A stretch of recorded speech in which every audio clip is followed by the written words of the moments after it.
ذاکر حسین صاحب جو ہے وہ سیرت پاک صلی اللہ علیہ وسلم کے مختلف پہلوؤں کے کچھ ادوار جو ہے وہ پیش کریں گے، کچھ سبق پیش کریں گے، کچھ حصے آپ کے سامنے پڑھ کر سنائیں گے۔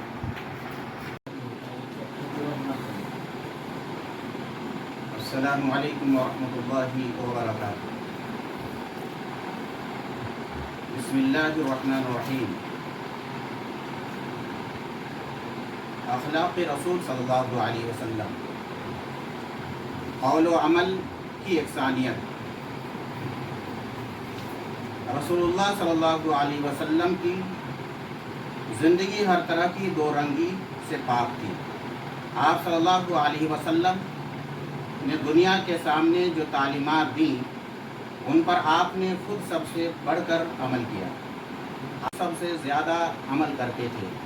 آپ کے بدترین دشمن بھی آپ پر دو رنگی یا قول و عمل کے تضاد کا کوئی الزام عائد نہ کر سکا۔ آپ لوگوں کو شرک اور بت پرستی سے منع کرتے۔ دنیا جانتی ہے کہ آپ صلی اللہ علیہ وسلم نے زندگی کے کسی لمحے میں بھی بت پرستی یا کسی قسم کے شرک سے اپنا دامن آلودہ نہیں کیا۔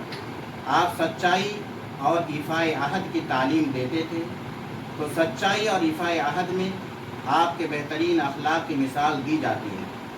آپ نے اللہ کی عبادت اور بندگی کی دعوت دی، تو آپ کی زندگی کا کوئی لمحہ اللہ کی عبادت اور اسی بندگی سے خالی نہ تھا۔ آپ نے اللہ سے دعا مانگنے کی ہدایت کی، تو پوری زندگی آپ ہر معاملے میں اللہ کی طرف متوجہ رکھے۔ آپ نے شب و روز جو دعائیں مانگی ہیں ان پر موٹی موٹی کتابیں لکھی گئی ہیں۔ آپ نے ایفائے عہد کی تعلیم دی ہے، تو چاہے کیسا بھی نقصان اور تکلیف ہو، آپ نے ہمیشہ عہد کی پاسداری کی ہے۔ آپ کے اندرون اور بیرون میں کوئی فرق نہ تھا۔ آپ کے گھر اور گھر کے باہر کی زندگی یکساں پاکیزہ تھی۔ یہی وجہ ہے کہ جب آپ صلی اللہ علیہ وسلم نے اسلام کی دعوت دینی شروع کی تو سب سے پہلے وہ لوگ آپ پر ایمان لائے اور آپ کے معین و مددگار بن گئے جو پہلے سے آپ کو اچھی طرح جانتے تھے۔ حضرت خدیجہ الکبریٰ رضی اللہ تعالی عنہا جو آپ کے ساتھ 15 سال گزار چکی تھیں، آپ پر سب سے پہلے ایمان لائیں۔ جب آپ صلی اللہ علیہ وسلم دعوت دین کی عظیم ذمہ داری کے بوجھ تلے دبے جا رہے تھے، پریشان تھے، تو حضرت خدیجہ الکبریٰ رضی اللہ تعالی عنہا نے آپ کے اعلیٰ اخلاق کا حوالہ دیتے ہوئے آپ کو تسلی دی اور فرمایا اللہ آپ کو ہرگز ضائع نہ کرے گا۔ حضرت ابوبکر صدیق رضی اللہ تعالی عنہ آپ کے گہرے دوست تھے، مردوں میں وہ سب سے پہلے ایمان لائے۔ حضرت علی آپ کے پروردہ تھے، بچوں میں سب سے پہلے وہ ایمان لے آئے۔ حضرت زید آپ کے گھر میں ہی رہتے تھے، غلاموں میں سب سے پہلے انہوں نے ایمان لایا۔ جو جتنا تھا قریب وہ اتنا تھا معترف۔ خلق رسول پاک سے ہر ایک کو پیار تھا، رحم دلی اور مروت۔ اللہ نے قرآن و مجید میں فرمایا کہ اے رسول، ہم نے آپ کو سارے عالم کے لیے رحمت بنا کر بھیجا ہے۔ پیارے رسول صلی اللہ علیہ وسلم بہت رحم دل اور نرم مزاج بھی تھے۔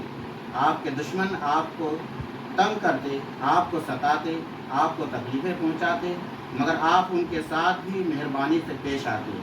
مکہ کے لوگوں نے جب آپ کی دعوت پر لبیک نہ کہا اور آپ کا جینا دشوار کر دیا تو آپ صلی اللہ علیہ وسلم نے اس پر اسی امید پر طائف کا سفر کیا کہ شاید وہاں کے لوگ آپ پر ایمان لائیں۔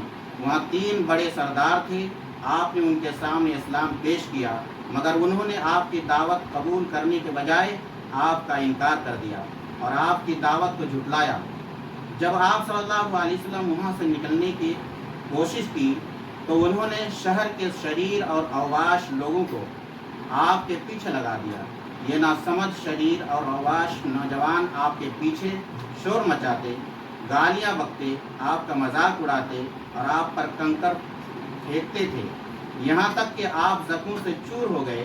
جب آپ بیٹھ جاتے تو یہ اوباش آپ کو کھڑا کر دیتے، اور جب آپ چلنا شروع کر دیتے تو یہ دوبارہ آپ پر پتھر مارنے لگتے، زخموں سے خون نکلنے لگے، یہاں تک کہ آپ کے جوتے خون سے بھر گئے۔ بڑی مشکل سے جب آپ طائف سے باہر نکلے، ان اوباشوں نے